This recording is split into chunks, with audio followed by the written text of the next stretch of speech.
Welcome to are के classes. आज हम लोग इस वीडियो लेक्चर में सबसे पहले तो ये जानेंगे कि क्वाड्रेटिक इक्वेशन का जो रूट निकलता है वो हमेशा दो रहता है और उस दोनों रूट का नेचर कैसा होता है। नेचर का मतलब कि कोई भी जो आंसर निकालेंगे हम लोग क्वाड्रेटिक इक्वेशन का, क्या उसका आंसर निकलेगा भी या नहीं निकलेगा, क्योंकि अभी क्लास 10 तक में कुछ ऐसे भी क्वाड्रेटिक इक्वेशन हैं जिसका हम लोग को आंसर नहीं निकालना है। तरह से आंसर तो होते हैं लेकिन उसको हम लोग को निकालना नहीं सीखना है। वैसे रूट जिनका क्वाड्रेटिक इक्वेशन जिसका वैल्यू इमेजिनरी आ जाता है, यानी कि वैल्यू इसका इमेजिनरी आता है, तो उन सबका हमें निकालना सीखना है। तो पहले हम लोग चेक करेंगे क्या, बिना क्वाड्रेटिक इक्वेशन को सॉल्व किए हम लोग सिर्फ ये चेक करेंगे कि उस रूट का नेचर कैसा होगा, क्या वो रियल होगा, क्या वो इमेजिनरी होगा, या फिर क्या दोनों सेम आंसर आएंगे या अलग अलग आंसर आएंगे। इसको चेक करने का तरीका है। अब वो तरीके क्या है तो हम लोग यहाँ देखेंगे। सबसे पहले तो हम लोग पहले ही क्वाड्रेटिक इक्वेशन के बारे में जान चुके हैं। क्वाड्रेटिक इक्वेशन जो होता है वो इस फॉर्म में होता है, ax² plus bx plus c equal to 0। ये हम लोग का क्वाड्रेटिक इक्वेशन है। और इस क्वाड्रेटिक इक्वेशन को सॉल्व करने के लिए हम लोगों ने तीन तरीके निकाले थे, जो हम लोग इससे पिछले वाले वीडियो में, यानी कि 1 से लेकर 7 तक का जो वीडियो था, वीडियो नंबर 1 से लेकर 7 तक में, उसमें हमने वो तरीके सीखे। आज हम लोग वो जो हमने तरीके सीखे थे उसमें से जो आंसर आ रहा था उसका, उसी को हम लोग रूट कहते हैं। वही रूट के बारे में हम लोग को जानना है बिना सॉल्व किए, यानी तीनों में से कोई भी तरीका हम लोग को अप्लाई नहीं करना है। पहले डायरेक्ट हमें पहले उसके नेचर को ही जान लेने हैं। नेचर जानने के बाद उसके बाद हम सॉल्व करेंगे। तो वही चेक करते हैं हम लोग आज नेचर कैसे जानेंगे। तो सबसे पहले ये हम लोग का क्वाड्रेटिक इक्वेशन हो गया ax² plus bx plus c, और उसमें हम लोग सॉल्व करते थे एक फार्मूला को यूज करके। एक तरीका था जिसमें हम लोग फैक्टराइजेशन करते थे कि कोई भी क्वाड्रेटिक इक्वेशन दे रखा है उसको फैक्टराइजेशन मेथड से सॉल्व कर लेते थे। दूसरा तरीका था कि हम परफेक्ट स्क्वायर बना लेते थे, स्क्वायर भी बनाना हम लोग सीखे थे जिससे हम लोग सॉल्व कर सकते हैं। और तीसरा तरीका था कि हम क्वाड्रेटिक इक्वेशन का जो फॉर्मूला होता है, यानी कि इसका जो बेसिक फॉर्मूला होता है जिसकी मदद से हम सवाल को सॉल्व कर सकते हैं, उसकी मदद से बना सकते हैं। तो इसी फॉर्मूला में एक टर्म छुपा हुआ है यहां पर, जो कि है b² माइनस 4ac। ये एक टर्म है जिसकी मदद से हम लोग पता लगा पाएंगे कि रूट कैसा होगा। रूट क्या इमेजिनरी होगा, रियल होगा, या फिर सेम होगा या डिफरेंट होंगे, इसकी मदद से हम बता सकते हैं। इसका एक स्पेशल नाम भी रखा गया है जिसको हम लोग इसको इंग्लिश में डिस्क्रिमिनांट कहते हैं। यानी अगर हमने डिस्क्रिमिनांट का वैल्यू पहले निकाल लिया, यानी कि मैंने इस फॉर्मूले में इस b² माइनस 4ac को अलग कर लिए, जिसको हम लोग डिस्क्रिमिनांट बोल दे रहे हैं, d से इसको रिप्रेजेंट करेंगे। और अगर हम इस d का वैल्यू पहले निकाल देते हैं बिना फॉर्मूला को यूज किए हुए, सिर्फ हम d को ही देखकर ये बता देंगे कि इसका आंसर सेम आने वाला है, यानी कि दोनों जो रूट आएंगे वो सेम आएगा या फिर अलग अलग आएगा, या फिर हो सकता है कि इमेजिनरी आए। इमेजिनरी वाले केस में अब इमेजिनरी नंबर कैसे कहते किसको है, तो अभी तक हम लोगों ने क्लास 10 तक, यानी कि 1 से लेकर के 10 तक अभी तक हम लोगों ने इमेजिनरी नंबर के बारे में नहीं पढ़ा है। अगर हम नंबर सिस्टम को पूरा अगर मतलब अलग अलग कैटेगराइज में करें तो बेसिकली नंबर सिस्टम को अभी तक हम लोग जितने पढ़े हैं सिर्फ रियल नंबर के बारे में पढ़े हैं। रियल नंबर यानी कि हमने सिर्फ रियल नंबर ही पढ़े हैं, और इसी में फिर रियल नंबर को दो पार्ट में बांट देते हैं, जिसमें कि एक हो जाता है मेरा रैशनल नंबर, दूसरा हो जाता है इररेशनल नंबर। फिर रैशनल इररेशनल ही खत्म हो जाता है, फिर रैशनल नंबर अलग अलग पार्ट्स में इंटीजर आते हैं, इसमें फ्रैक्शन आता है, डेसिमल आता है, ये सारे पार्ट्स आ जाते हैं। लेकिन एक इससे भी, यानी कि इसी के जस्ट इक्विवेलेंट एक और पार्ट है, जैसे हम कह सकते हैं कि जो कि पूरा नंबर है, पूरे यूनिवर्स में जितने, मतलब यूनिवर्स कहेंगे या फिर हम कहेंगे मैथमेटिक्स में, ये जो नंबर है, ये नंबर सबसे पहले दो हिस्सों में टूटते हैं। यानी कि पहला हिस्सा हो जाता है हम लोग का ये रियल नंबर, और दूसरा एक और हिस्सा है जिसके बारे में हम लोग को अभी तक जानकारी नहीं है, हम लोग अभी तक इसको पढ़े नहीं है। आगे चलकर इसी को हम लोग को पढ़ना है, जो कि क्लास 11 में सेम टॉपिक हमें मिलेगा जिसका नाम होगा वहां कॉम्प्लेक्स नंबर। और वहां कॉम्प्लेक्स नंबर में हम लोग जानेंगे कि ये नंबर जो है दो हिस्सों में पहले टूटते हैं। एक है रियल नंबर जो आज तक हम लोग पढ़ते आए हैं, यानी कि इसी को हमने अभी तक पढ़ा है, क्लास 1 से लेकर के 10 तक इसी के अंदर हमने पढ़ा है। इसके बारे में आज तक नहीं पढ़े हैं, जिसका नाम है इमेजिनरी नंबर। इस नंबर के बारे में हम लोगों ने नहीं पढ़ा है। तो जब सवाल को हम लोग सॉल्व करेंगे यहाँ पर, तो कुछ में तो ये आएगा जिसमें रियल नंबर आएंगे, उसका तो आंसर हम लोग सॉल्व कर सकते हैं, निकाल सकते हैं। लेकिन जिसमें इमेजिनरी आ जाएगा उस वाले केस को हम लोग सॉल्व नहीं कर पाएंगे अभी, क्योंकि हम लोगों ने इमेजिनरी नंबर पढ़ा नहीं है, और जब पढ़े नहीं है तो फिर हम सॉल्व कैसे करेंगे। तो एक और चीज, ये पता कैसे लगेगा कि कौन सा मेरा रियल है और कौन सा इमेजिनरी है। तो रियल तो हम लोग देखते ही पहचान लेंगे, क्योंकि हम लोगों ने रियल नंबर अभी तक बहुत सारे देखे हैं, इमेजिनरी नंबर नहीं देखे हैं। तो हम थोड़ा सा इमेजिनरी नंबर के बारे में बता देते हैं ताकि हम पहचान पाएंगे कि वो जो मेरा आ रहा है वो रियल है कि इमेजिनरी है। थोड़ा सा देख लीजिए इसको पहले।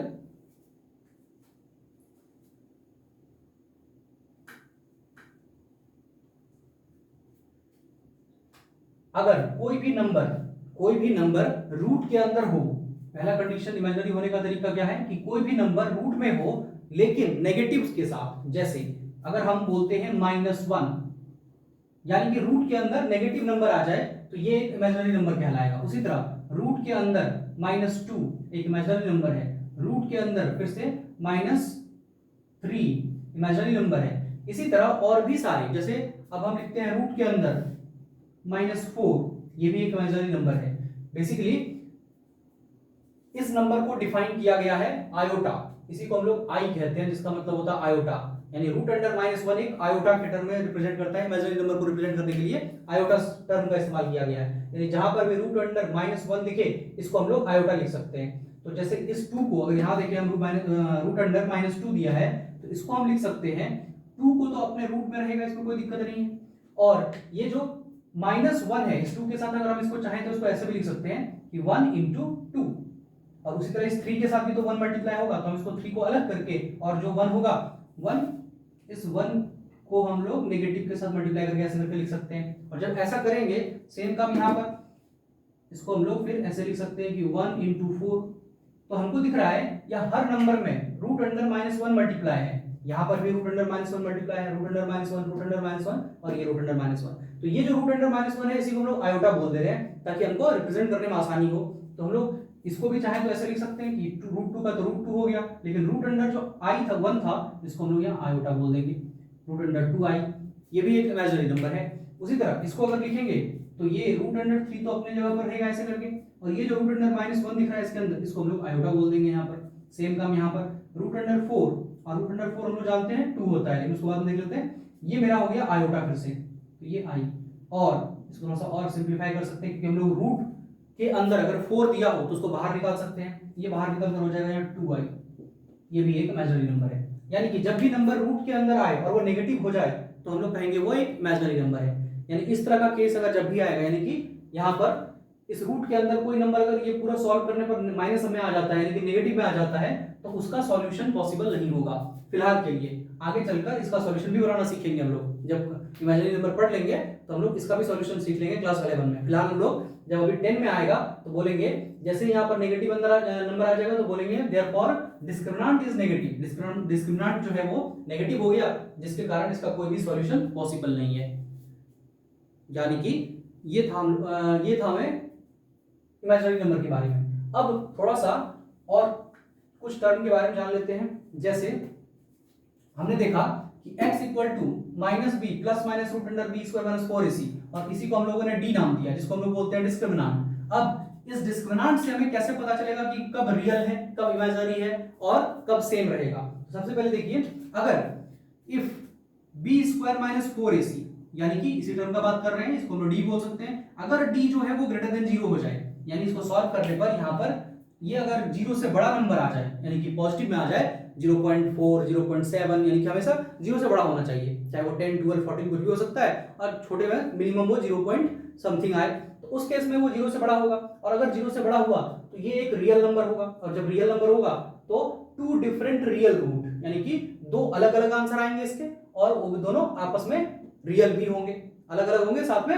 रियल होंगे। दूसरा केस होता है कि अगर b square minus 4ac equal to 0 ही हो जाए, ऐसा भी तो हो सकता है कि इसको सॉल्व करेंगे पूरा पूरा 0 ही हो जाए, तो उस केस में क्या होगा कि 2 इक्वल आएगा, इक्वल एंड रियल रूट, दोनों नंबर भी जो आएंगे रूट, उस नंबर का वैल्यू भी रियल होंगे, और वो कैसा नंबर होगा, इक्वल होगा। अगर मान लेते हैं x बराबर 4 आया है तो फिर इससे x बराबर 4 ही आ जाएगा, तो ये हो गया जब 0 हो जाएगा उस केस में। और तीसरा केस है जब b square minus 4ac less than 0 हो जाए, तो ये हम लोग का थर्ड केस जो हमने अभी बताया कि ये लेस देन 0 हो जाए, यानी 0 से छोटा, और 0 से छोटा क्या होता है, 0 से छोटा सारे नेगेटिव नंबर 0 से छोटे हैं, तो यानी कि जब इस ब्रैकेट के अंदर 0 से छोटा नंबर आ जाए, यानी कि नेगेटिव नंबर आ जाए, तो नो रियल रूट, रूट तो पॉसिबल होंगे लेकिन रियल रूट पॉसिबल नहीं होगा, वो इमेजिनरी रूट होंगे, जिसको हम लोग कभी बनाना नहीं सीखना है।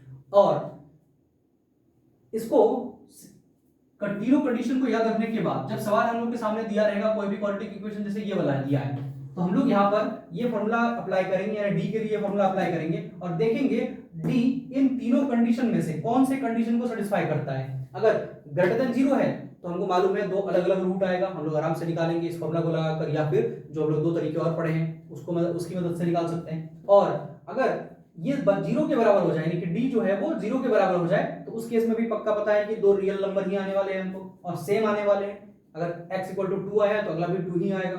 अब थर्ड केस में अगर जीरो से छोटा आ जाए, यानी लेस देन जीरो आ जाए, तो उस केस में कोई भी रियल रूट पॉसिबल नहीं होगा। एक शब्द पे ध्यान देना जरूरी है कि रियल रूट बोला है, यानी कि इमेजिनरी हो सकता है, इसका रूट तो होगा लेकिन इमेजिनरी होगा। तो ये थे नेचर ऑफ द रूट। अब इस पर सवाल कैसे बनाते हैं जरा वो देख लेते हैं, फिर हम लोग आगे बढ़ेंगे इसमें।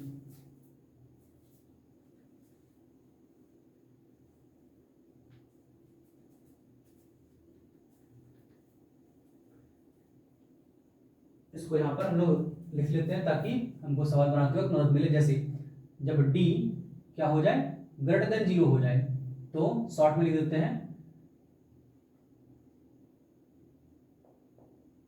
टू डिफरेंट और रियल रूट, यानी दो अलग अलग और रियल रूट आएंगे। उसी तरह अगर d जीरो के बराबर हो जाए तो उस केस में सेम एंड रियल रूट, और अगर d लेस देन जीरो हो जाए, यानी कि जीरो से छोटा हो जाए, उस केस में no real root.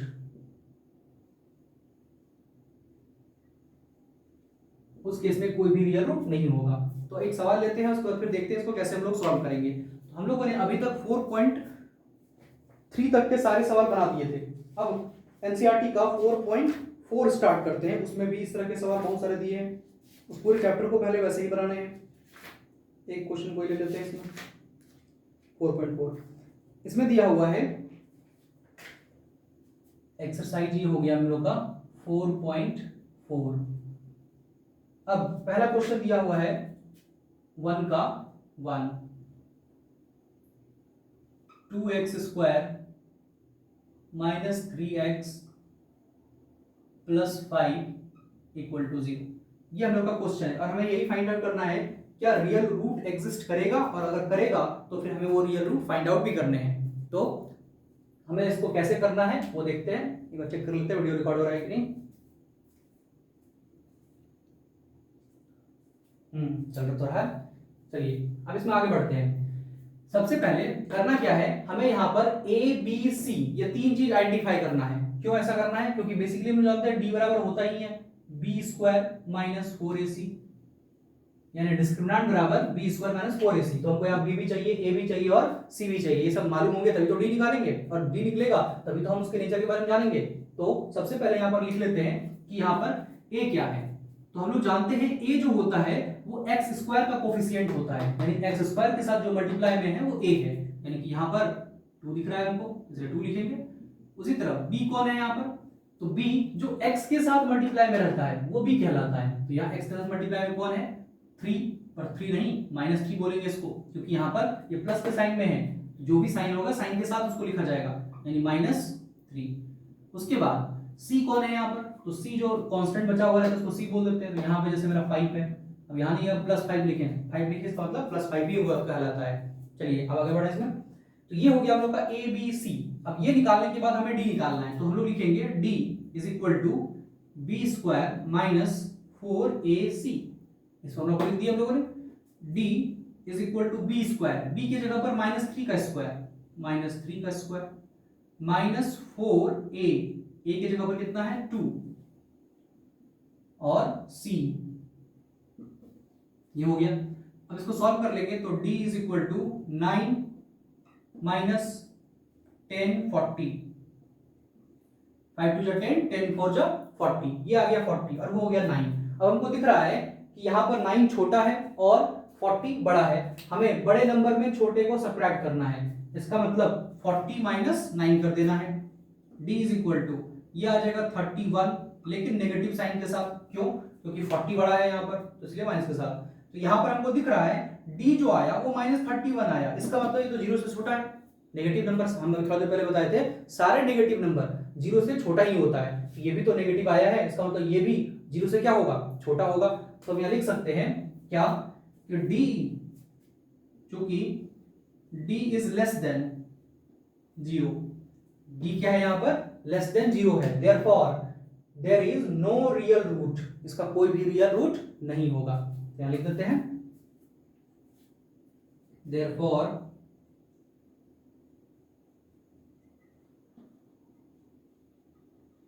there is no real root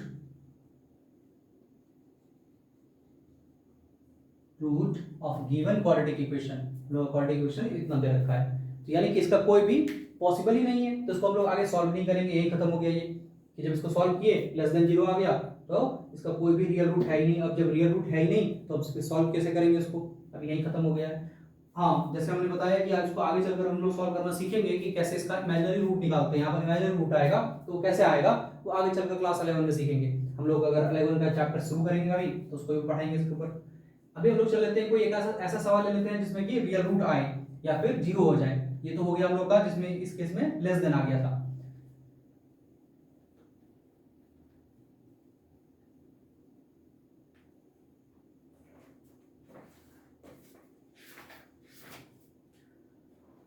अगला एक और क्वेश्चन है जो कि 3 नंबर है रूट का, तो इसे ले लेते हैं 2 नंबर का, 1 का 2।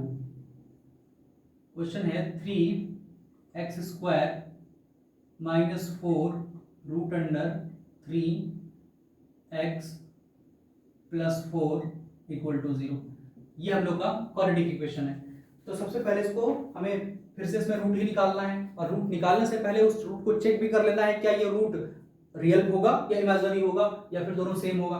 तीन ही कंडीशन है। सबसे पहले यहाँ पर भी a बराबर 3 हो गया, b = -4√3, यहाँ x के साथ इतना ये पूरा टर्म मल्टीप्लाई है तो ये पूरा b कहलाएगा, कॉमा c = 4, ये हम लोग का c आ गया। अब हमें d = फॉर्मूला लगाना है, d = b² - 4ac, d = b²। तो b² के पास हमको दिख रहा है -4√3, यहाँ है -4√3, तो इस पूरे पर स्क्वायर होगा क्योंकि b पर स्क्वायर करना है और b बराबर इतना है, इसको हम इस पूरे पर स्क्वायर होने का यहाँ पर 4√3 का होल स्क्वायर -4 × a की जगह पर 3 × c की जगह पर 4। अब सॉल्व करते हैं जरा इसको। यहाँ पर दिख रहा है -1 का स्क्वायर करें तो ये +1 बन जाएगा, फिर 4 का स्क्वायर करें तो 16 हो जाएगा, और ये 16 इंटू फिर हमें क्या करना है √3 का स्क्वायर, और √3 का स्क्वायर करेंगे तो 3 ही आएगा, तो यहाँ लिख देंगे इसको 3 माइनस यहाँ पर 4 जा 16 इंटू 3, ये दोनों सेम दिख रहा है हमको, और एक नेगेटिव में दूसरा पॉजिटिव में, तो इसका मतलब चाहे तो उसको आगे गुना भी कर सकते हैं, 16 3 जा 48, 16 3 जा 48 आएगा, 48 - 48, तो यहाँ लिख देते हैं d = 48 - 48, तो d = क्या आ गया हम लोग का 0 आ गया। तो यहां से हमें रिजल्ट मिला d = 0, जो कि हम लोग का सेकंड केस था। अगर d = 0 हो जाता है तो आंसर क्या होगा, इसका जो रूट आएगा वो कैसा होगा, वो सेम होगा, साथ में रियल भी होगा। यानी कि अब इसको देखते हैं क्या ऐसा होता है कि दोनों का आंसर सेम आता है या नहीं आता है। तो यहाँ लिखेंगे फिर से, क्योंकि यहाँ पर d = 0 हो गया है, लिखेंगे क्योंकि d = 0 therefore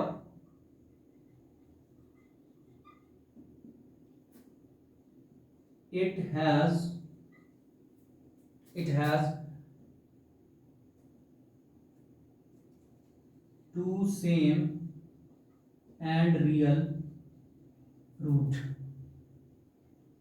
यानी कि यहां इसको सॉल्व करने पर हमें 2 सेम और रियल रूट मिलेंगे। तो एक बार सॉल्व करके देख लेते हैं क्या ये रियल आता है कि नहीं आता है। ऊपर वाला मिटा देते हैं, आप एक बार पूरा देख लीजिए।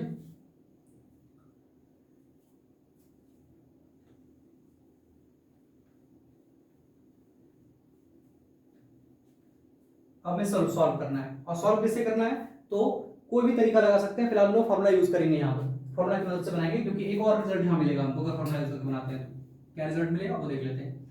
फॉर्मूला था x = -b ±√b²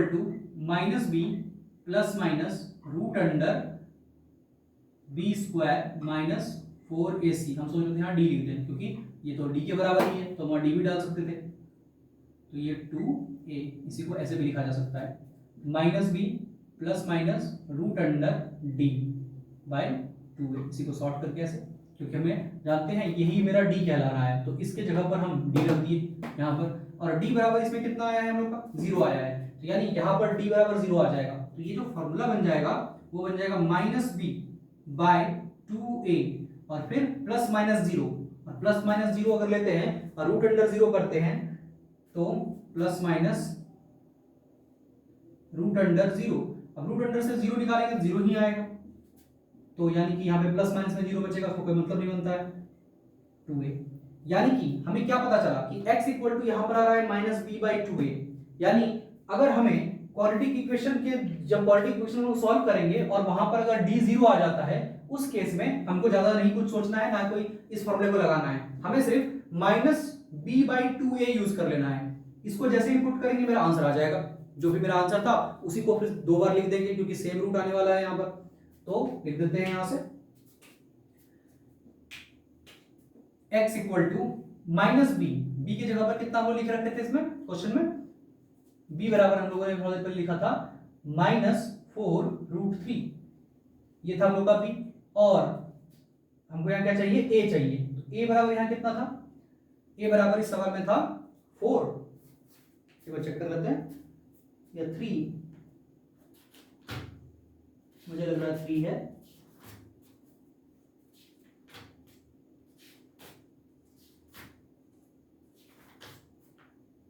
थ्री है, यानी कि -4√3 और यहाँ पे 3। तो इसी वैल्यू को हम लोग को बस यहाँ पर पुट कर लेना है, इसकी जगह पर b की जगह पर, तो माइनस है तो माइनस अपनी जगह पर रहेगा, b की जगह पर -4√3, तो यहाँ पर लिखेंगे -4√3 डिवाइड बाय, नीचे में a इक्वल टू 3, तो यहाँ 2 इंटू a, तो 2 इंटू a की जगह पर 3। और अब इसको सॉल्व करते हैं, तो सॉल्व जब करेंगे तो माइनस इंटू माइनस ये हो जाएगा मेरा प्लस, और 4 और √3 ये अपनी जगह पर रहेगा, 4√3 डिवाइड बाय यहां पर 2 इंटू 3। अब ये 2 के टेबल से ये कट जाएगा 2 बार में, तो जो आएगा यहां पर वो आएगा 2√3/3। ये मेरा x निकल गया, यानी ये एक तरह से इस क्वाड्रेटिक इक्वेशन का सॉल्यूशन है। और क्योंकि हम लोग जानते हैं यहाँ पे क्वाड्रेटिक इक्वेशन का पावर 2 है, तो इसका 2 आंसर आना पक्का है, और दोनों आंसर क्योंकि हम लोग जानते हैं d 0 है तो सेम ही आएगा, इसका मतलब एक ये आगे है तो दूसरा भी क्या आएगा, दूसरा भी सेम आएगा। तो हम यहाँ पे इसको लिख सकते हैं ऐसे कि अल्फा इक्वल टू, क्योंकि अल्फा बीटा से रिप्रेजेंट करते हैं इसके हम लोग रूट को, क्या लिख सकते हैं इसका कि अल्फा इज इक्वल टू जो आएगा वो 2√3/2, 2 नहीं 3 नीचे था 3 कॉमा एक बार और फिर से बीटा इज इक्वल टू 2√3/3, ये इसका सॉल्यूशन आ गया। ये तरीके होते हैं इसको सॉल्व करने के। और किसी में ऐसा आएगा कि दोनों d equal to greater than 0 आएगा, अब ग्रेटर देन 0 वाले केस में तो अलग अलग रूट आएंगे, वहां पर बनाना इसको वैसे ही है।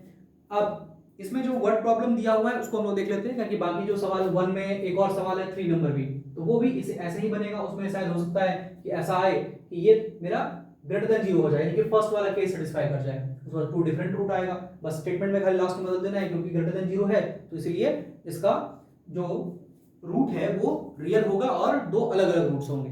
दैट्स इट, इतना ही करना है इसमें। अब जो क्वाड्रेटिक इक्वेशन जो हम लोग को इसके बाद दे रखा है, जिसमें कि ये दे रखे हैं एक तरह से वर्ड प्रॉब्लम, तो वर्ड प्रॉब्लम को हम लोग पढ़कर उससे क्वाड्रेटिक इक्वेशन निकालेंगे और उसको सॉल्व करेंगे। लेकिन उससे पहले कुछ और शायद इंपॉर्टेंट क्वेश्चन है, एक दो देख लेते हैं, जैसे फाइंड द वैल्यू ऑफ ए के। हाँ बिल्कुल, एक तरह का ये सवाल आता है कि क्वाड्रेटिक इक्वेशन तो दिया रहेगा लेकिन पूरा क्वाड्रेटिक इक्वेशन नहीं दिया रहेगा, उसमें से कुछ कुछ टर्म गायब कर देंगे, पर हमें उस क्वाड्रेटिक इक्वेशन के बारे में, उस के बारे में जो गायब किया रहेगा उसके बारे में पूछ लेगा, और हम उसको बनाएंगे कैसे, तो वहां पर फिर हमें नेचर ऑफ द रूट बताया हुआ रहेगा कि उस क्वाड्रेटिक इक्वेशन का नेचर कैसा है। जैसे कि यहाँ पर क्वेश्चन में 2 नंबर में बोला है, 2 का 1 में कहता है फाइंड द वैल्यू ऑफ के, हमें के यहाँ फाइंड करना है, each of the following quadratic equation so that have 2 equal roots, यानी कि बोल रहा है हमें के तो निकालना है लेकिन साथ साथ में एक और इंफॉर्मेशन दिया है, लिख लेते हैं इसको। 2 का 1 क्वेश्चन है 2x² plus kx plus 3 equal to 0, और साथ में एक और चीज बता रखा है, क्या बताया हुआ है कि यहां पर इसका जो रूट है, जो भी इसका रूट आएगा वो दोनों सेम है, तो जैसे ही ये लाइन बोला दोनों सेम है, इसका मतलब वो हमको ये चीज बता रहा है कि सेम है, रूट सेम है, और रूट सेम है तो इसका मतलब हम ये समझेंगे कि d इक्वल है, यानी कि क्वेश्चन तो हम लोग पहले पढ़े कि d इक्वल टू 0 होगा, तो इसका मतलब ये समझना है कि सेम रूट होगा। अब उल्टा क्वेश्चन में इसी को दे रखा है कि दो इसका आंसर जो निकालोगे वो आंसर में जो इसका रूट आएगा वो दोनों सेम होगा। अगर सेम होगा और रियल होगा तो इसका मतलब हम उल्टा समझ सकते हैं कि d इक्वल टू क्या हो जाएगा, 0 हो जाएगा। अब अगर d इक्वल टू 0 होगा इस केस में तो यहां लिखते हैं d इज इक्वल टू 0। तो d इज इक्वल टू 0, लेकिन d का फॉर्मूला क्या है, d का फॉर्मूला है b स्क्वायर माइनस 4ac। यहां पुट कर लेते हैं b square minus 4ac equal to 0। इसका मतलब ये हो गया। अब अगर b square minus 4ac equal to 0 है तो यानी कि b स्क्वायर बराबर क्या है, 4ac, कुछ ऐसा ये हो जाएगा। अब हम जरा a b c इसमें से देख लेते हैं कि क्या होगा। यहां से x स्क्वायर का कोफिशिएंट 2 है तो a बराबर मेरा 2 निकल गया। b x का कोफिशिएंट जो भी होता है, हमें यहां देखना है कि k है कि t है, क्या है, हमें देखना है x का कोफिशिएंट क्या है। x का कोफिशिएंट हमको दिख रहा है यहाँ पर k है, तो x का कोफिशिएंट हम लोग बस k लिख देंगे यहाँ पर। कांस्टेंट मेरा 3 है, तो ये हो गया हम लोग का इसका वैल्यू।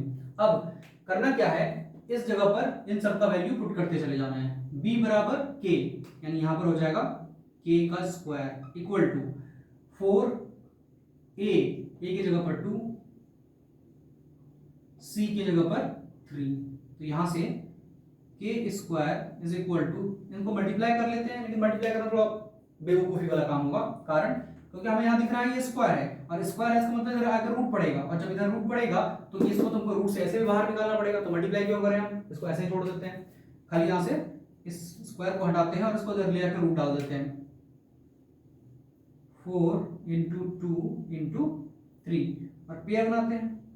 जैसे 4 यहाँ से 2 से 2 निकल जाएगा, लेकिन ये दोनों निकल नहीं पाएगा, ये हो जाएगा मेरा रूट अंडर 6। लेकिन यहां पर एक और दिक्कत है, क्या कि हम लोग पहले वाले कंसेप्ट को फिर से यहां अप्लाई करेंगे। क्या कि अगर क्वाड्रेटिक इक्वेशन है, यानी कि किसी भी इक्वेशन में पावर 2 है तो उसके 2 आंसर आएंगे, पावर 1 है तो 1 आंसर आएगा, पावर 4 रहेगा तो 4 आंसर आएगा। तो उसी तरह यहां पर ये भी तो एक क्वाड्रेटिक इक्वेशन ही बन गया था, जिसमें कि k पर पावर 2 है और k पर पावर 2 है, इसका मतलब एक क्वाड्रेटिक इक्वेशन बन गया ये। अब ये उतना स्टैंडर्ड फॉर्म में नहीं दिख रहा है हमको ऐसा, लेकिन है तो क्वाड्रेटिक इक्वेशन, क्योंकि पावर 2 दिख रहा है हमको, और अगर पावर 2 दिख रहा है इसका मतलब इसका भी 2 आंसर आएगा। इसका भी कितने आंसर आएंगे, 2 आंसर आएंगे, और अगर 2 आंसर आएंगे फिर वो आंसर का गया कहां, तो फिर वही चीज यहां पर कि जब भी हम लोग यहां से अब स्क्वायर हटाएंगे, तो हम पिछले वीडियो में इसमें बता चुके हैं कि जब भी यहां से स्क्वायर हटेगा तो जब दूसरे साइड में रूट डालेंगे ना तो वहां पे प्लस माइनस के साथ डालेंगे, यानी कि ये जो निकलेगा वो प्लस माइनस में निकलेगा, प्लस वाला भी होगा और माइनस वाला भी होगा। तो इसीलिए यहां पर भी हो जाएगा मेरा प्लस और माइनस, यानी कि जो k आएगा मेरा वो आएगा एक बार प्लस में रूट अंडर 6, दूसरा एक बार माइनस में 2 रूट अंडर 6। ये इसका फाइनली आंसर हो जाएगा। तो k का हम लोगों ने वैल्यू निकाल दिया, जो कि आया 2 रूट 6 और माइनस 2 रूट 6। ये था इसको सॉल्व करने का तरीका। इस तरह इसमें क्वेश्चन नंबर 2 में सेम सवाल है, उसमें भी यही चीज लेना है हमको, थोड़ा सा ये डिफरेंट कर दिया है। हम इसको देख लेते हैं, अब इसको देख लीजिएगा पूरा कैसे इसको सॉल्व करते हैं।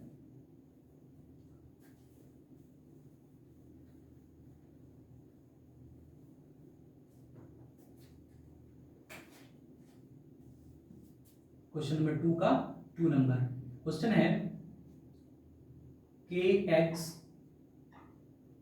x minus 2 plus 6 equal to 0। ये हमारा क्वेश्चन है। अब इस क्वेश्चन को हमें सॉल्व करना है, और कैसे सॉल्व कर लेते हैं देखिए। सबसे पहले तो इसको हमको क्वाड्रेटिक फॉर्म में लाना पड़ेगा, क्योंकि अभी दिख नहीं रहा है कहीं पावर 2 और कहीं पावर 2 नहीं दिख रहा है, इसका मतलब हमको यहाँ पर a का भी नहीं मिलेगा कोफिशिएंट। a जो है वो x स्क्वायर का ही तो कोफिशिएंट होता है। अगर यहाँ पे हमको x स्क्वायर दिखेगा नहीं तो फिर हम a कैसे लिखेंगे, a कहाँ से लिखेंगे, और फिर हमें b कैसे लिखेंगे, c कैसे लिखेंगे। तो इसलिए हमें सबसे पहले क्या करना है कि इसको इस क्वाड्रेटिक फॉर्म में लेकर जाना है। और वो लेकर कैसे जाएंगे, तो हमको दिख रहा है यहाँ ब्रैकेट है, और ब्रैकेट है तो यानी ब्रैकेट को हमको ऐसे हटाना पड़ेगा, तो हटाते हैं इसको। ये पूरा टर्म इसके साथ मल्टीप्लाई में है, इस ब्रैकेट के साथ मल्टीप्लाई में है, तो इसका मतलब ये टर्म इससे मल्टीप्लाई होगा एक बार। तो जब मल्टीप्लाई होगा k, तो एक वेरिएबल है जो भी है कांस्टेंट है, वो यहाँ पर तो k कुछ नहीं है तो इससे k से कोई फर्क नहीं पड़ने वाला, लेकिन x और x आपस में मल्टीप्लाई होगा। क्योंकि वेरिएबल के बारे में हम लोग एक और चीज जान लीजिए कि वेरिएबल तभी आपस में मल्टीप्लाई हो सकता है जब वो दोनों सेम हो। अगर वेरिएबल अलग अलग है तो मल्टीप्लाई नहीं कर सकते उसको, बस उसको हम लोग मल्टीप्लाई में लिख देते हैं। सेम चीज यहाँ k और x में डिफरेंट है, तो यहाँ पर k जैसे का था वैसे रह जाएगा, x और x गुना होकर x स्क्वायर बना देगा। हमें जो चाहिए था वो मिल गया, यानी कि हमें चाहिए था एक्स स्क्वायर के कोफिशिएंट, तो वो यहाँ दिख रहे हैं हमको, अब एक्स स्क्वायर का कोफिशिएंट के है यहाँ पर। उसी तरह अब दोबारा ये पूरा टर्म मल्टीप्लाई होगा इस 2 के साथ, लेकिन साइन का भी ध्यान रखना है हमको, यहाँ पर ये प्लस ये माइनस, प्लस माइनस माइनस लगा देंगे माइनस के एक्स 2, क्योंकि तीनों ही यहाँ डिफरेंट कैरेक्टर का है, वो दोनों वेरिएबल है के और एक्स, बचा 2 एक कांस्टेंट है, और वेरिएबल कांस्टेंट भी आपस में मल्टीप्लाई नहीं हो सकता है, तो बस तीनों को लिख देंगे सिर्फ मल्टीप्लाई में, के एक्स और प्लस यहाँ पर 6 है इक्वल टू 0। अब ये हमारा क्वाड्रेटिक इक्वेशन में दिखने लगा है कि ये एक्स स्क्वायर है, तो इसका कोफिशिएंट ये वाला a होगा मेरा। उसके बाद यहाँ पर ये x है, तो इसका जो कोफिशिएंट है यहाँ से लेकर यहाँ तक ये मेरा b कहलाएगा, तो b is equal to -2k, और लास्ट का c इक्वल टू +6। इसमें तो कोई दिक्कत नहीं है, उसे प्लस लिखा नहीं जाता है, सिर्फ 6 लिख सकते हैं यहाँ पर।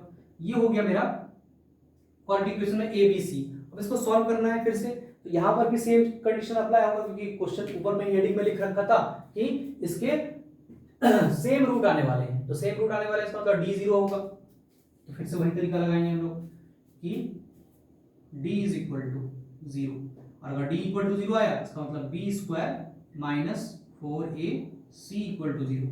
अब b का स्क्वायर यानी कि 2k का स्क्वायर माइनस 2k का स्क्वायर माइनस 4 इंटू a की जगह पर k और c की जगह पर 6 इक्वल टू 0। यहां से इन सबको उठा कर उधर कर दें और इसका स्क्वायर कर लें, तो -1 का स्क्वायर प्लस 1, 2 का स्क्वायर 4, k का square k square equal to, यहां पर जब इन सबको उधर ले जाएंगे तो प्लस में हो जाएगा, 6 4 जा 24 इंटू के, वैसे हम यहाँ नहीं मल्टीप्लाई करते तो मेरे लिए आसान होता, कैसे देख लीजिए यहाँ पर इक्वल इंटू के, यानी कि इसको उठा के पूरा का पूरे टर्म, क्योंकि आपस में मल्टीप्लिकेशन में है तो पूरा टर्म एक साथ जाएगा, किसी एक को उठाकर नहीं ले जा सकते हम यहाँ पर, ये पूरा आपस में क्या है मल्टीप्लाई में है और माइनस यहाँ पर है, तो ये पूरे टर्म एक साथ उधर चला जाएगा, इधर आ गया।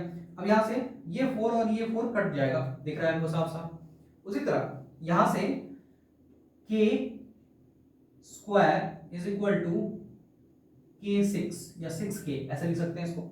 ऐसे लिखने के बाद अगर हम यहाँ से अभी k कटा देते हैं तो फिर से हम थोड़ा गड़बड़ हो जाएगा, मेरा आंसर जो आएगा वो एक ही आएगा, इसलिए थोड़ा सा यहाँ पे क्या करेंगे कि k स्क्वायर माइनस 6k, बेकार में उसको इधर ले गए थे, हमको इधर रखना चाहिए था, इसको इधर ले आए फिर से दोबारा, तो यहाँ से ये आ गया है। अब हम देखते हैं यहाँ पे भी k है और यहाँ पर भी k है, और यहाँ k स्क्वायर है, इसका मतलब k स्क्वायर करेंगे मतलब k इंटू k है, तो इसमें से एक k हम बाहर ले लेंगे, जैसे यहाँ भी एक k है, यहाँ 2k मल्टीप्लाई में है, एक k बाहर आ जाएगा, ब्रैकेट लगा देंगे, बाहर चला गया है वो। यहाँ पे क्या बचा, सिर्फ एक k, एक तो चला गया था, एक तो बच गया, -6, क्योंकि ये तो बाहर ले चुके हैं इन दोनों को, इक्वल टू 0।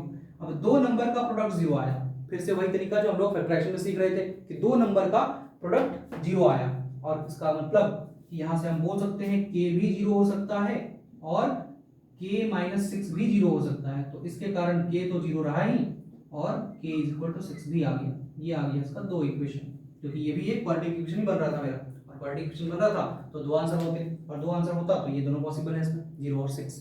तो ये थे क्वाड्रेटिक इक्वेशन के नेचर पर बेस्ड सवाल, जिसकी मदद से हम लोग इस सब को सॉल्व करते हैं। अब इसी तरह का एक और फॉर्मूला है, फॉर्मूला कह लें उसको, या फिर कि हमें अगर कभी कभी रूट दिया रहता है, यानी कि सॉल्यूशन ही दिया रहता है और हमको पूछ लेता है बताओ क्वाड्रेटिक इक्वेशन क्या होगा, तो एक उसको देख लेते हैं।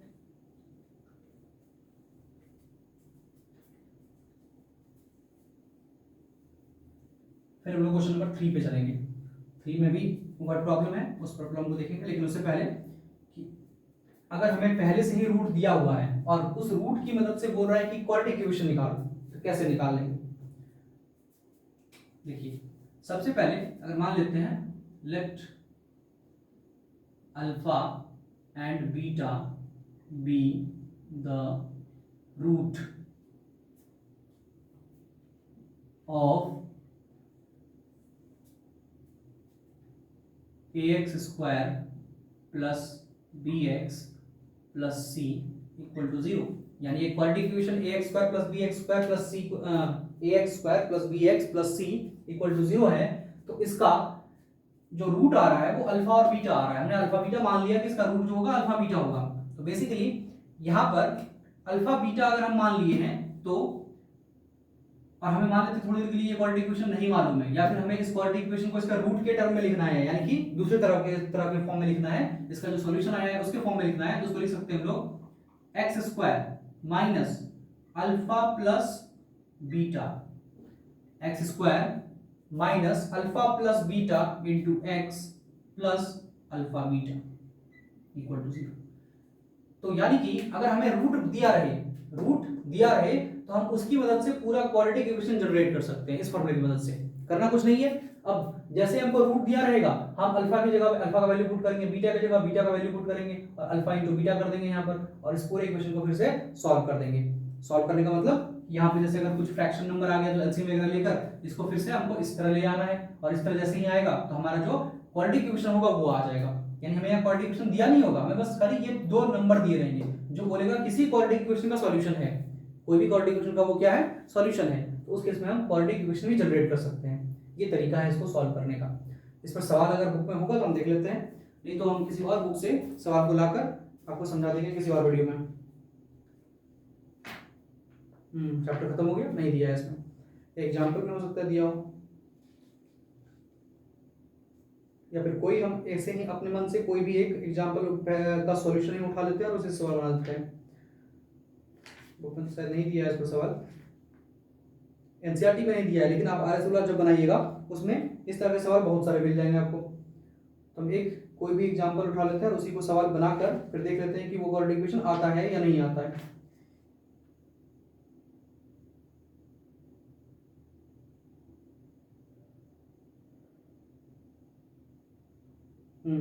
एक सवाल है जिसका आंसर आया है 1/3 और 1/3, यानी दोनों का सेम है, यानी अल्फा भी 1/3 है, बीटा भी 1/3 है। एग्जांपल के लिए समझने के लिए कि अल्फा बराबर दिया हुआ है 1/3, बीटा भी वही आया है 1/3। अब इतना ही हमको मालूम है और हमें क्वाड्रेटिक इक्वेशन जनरेट कर लेना है कि ये किस क्वाड्रेटिक इक्वेशन का सॉल्यूशन रहा होगा। इसमें कोई इससे पहले कोई क्वाड्रेटिक इक्वेशन होगा, उसको सॉल्व किया हो गया होगा तब ये आया होगा, तो ये किसका रहा होगा, क्वाड्रेटिक इक्वेशन किसका ये सॉल्यूशन है। कैसे निकाल लेंगे, यही तरीका लगाना है हमको कि X square minus alpha plus beta X plus alpha beta equal to 0। अब अल्फा प्लस बीटा यानी कि 1/3 अल्फा की जगह पर और बीटा की जगह पर भी 1/3, x square minus 1/3 plus 1/3 bracket 1 x plus alpha beta यानी कि 1/3 इंटू 1/3 इक्वल टू 0। तो जब इस तरह इसको सॉल्व करेंगे तो देखेंगे यहां से हमको मिलेगा एक्स स्क्वायर माइनस, मार्कर चल रहा है, दूसरा मार्कर देख लेते हैं,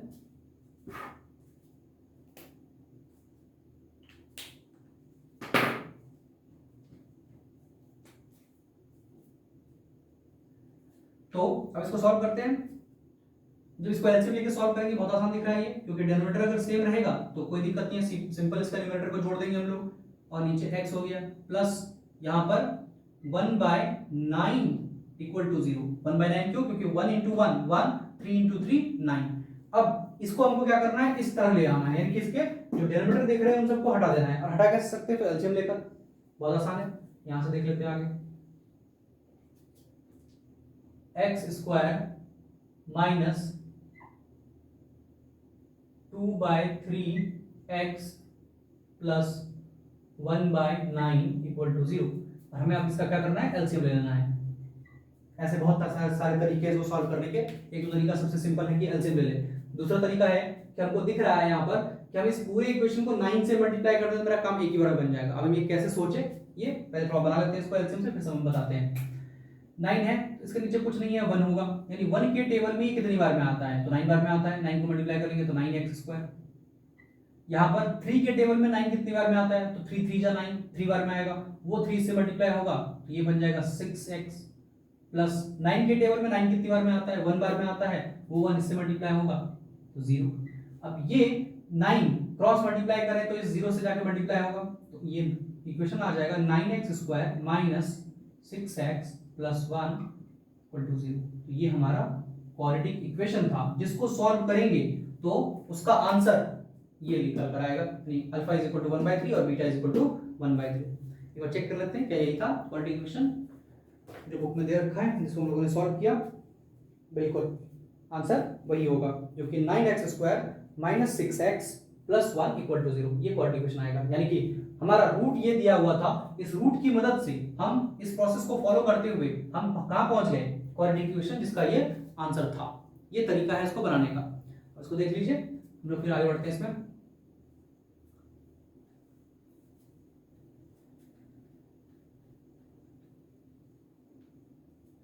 इस चीज को जो हम लोग अभी इसको पढ़े हम लोग, ये क्लास 9 में भी बताया गया था जब हम लोग वहां पे पॉलिनोमियल पढ़े थे, यानी बहुपद चैप्टर जब पढ़े थे, तो वहां पर भी इसको इसके बारे में बताया गया था। एक और टॉपिक बताया गया था क्या, कि अगर अल्फा बीटा किसी भी क्वाड्रेटिक इक्वेशन का रूट है, यानी ax² plus bx plus c equal to 0 एक क्वाड्रेटिक इक्वेशन है, और इसका अगर रूट अल्फा एंड बीटा है, तो अल्फा बीटा और ए बी सी इसमें एक रिलेशन है। क्या रिलेशन है वो देख लीजिए।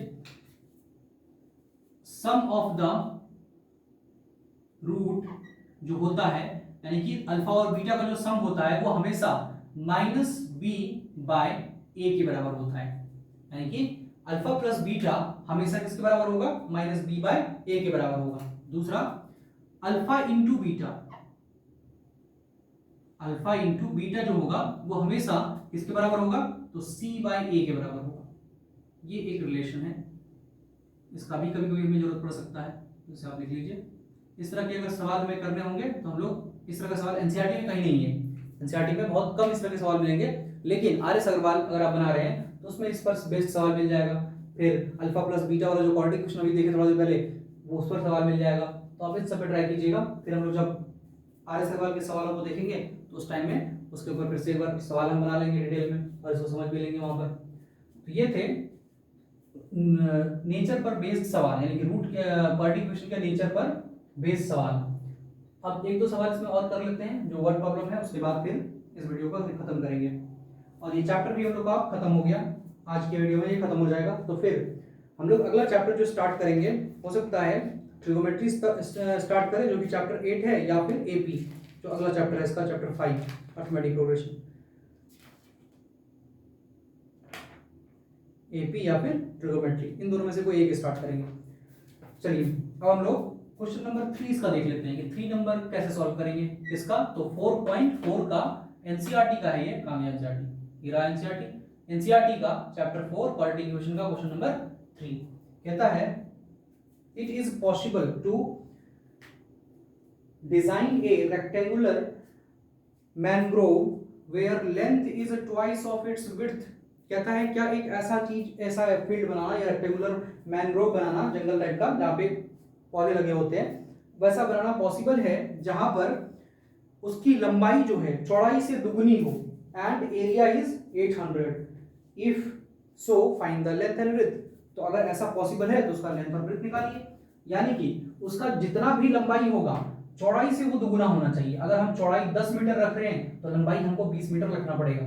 तो हम लोग क्या करेंगे, यहाँ पर हम लोग उसके लंबाई चौड़ाई को ही x मान लेते हैं, क्योंकि हम ये पहले भी वीडियो में बता चुके हैं कई बार कि जब भी कंपेयर किया जाता है, यानी तुलना किया जाता है कि इससे ये इतना बड़ा था, इससे इतना छोटा था, तो उस केस में जिससे कंपेयर हो रहा है उसी को x मान लेते हैं। यहाँ पर जैसे बोला जा रहा है कि लंबाई जो है वो चौड़ाई से दुगुना है, तो कंपेयर क्योंकि चौड़ाई से किया गया है, उससे कंपेयर करके बता रहा है कि कितना होगा उससे, तो हम उसी को x मानेंगे जिससे कंपेयर किया गया है। यहाँ पर लंबाई का कंपैरिजन हो रहा है चौड़ाई के साथ, तो जब चौड़ाई के साथ कंपैरिजन हुआ है तो हम चौड़ाई को ही x मानेंगे और फिर उसकी मदद से लंबाई निकालेंगे। तो वो लिखेंगे let the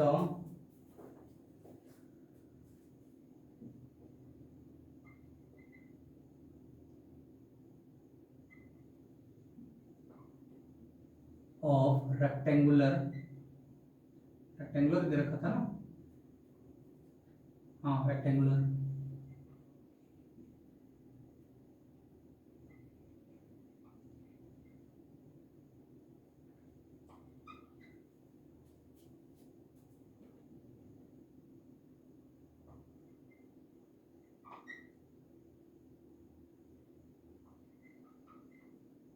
equal to x, यानी कि ये x है। यानी अगर उसका जिससे कंपेयर हो रहा है वो विड्थ है, विड्थ ही हमने x मान लिया, तो लंबाई अब निकल जाएगा आसानी से। तो फिर द लेंथ